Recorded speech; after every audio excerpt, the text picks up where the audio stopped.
যা চাই সব যদি দুনিয়াতেই পাওয়া যেত তাহলে এটা দুনিয়া না, জান্নাত হয়ে যেত।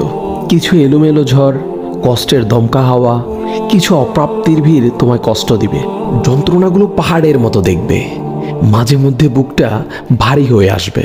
তবে কখনোই হতাশ হইও না, ভেঙে পড়ো না, কারণ এটাই দুনিয়া। এখানে সব চাওয়া পূরণ হবার নয়।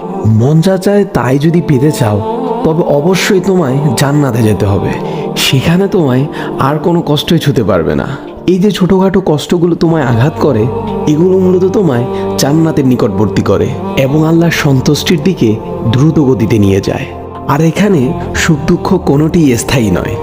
এখানকার সব কিছুই সাময়িক, আর আখেরাত হলো চিরস্থায়ী। সেখানকার সুখ দুঃখ চিরস্থায়ী।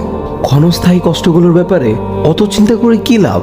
আল্লাহ সুবহানাহু ওয়া তাআলা বলেন, জান্নাতে তোমাদের জন্য তোমাদের মন যা চাই তাই আছে।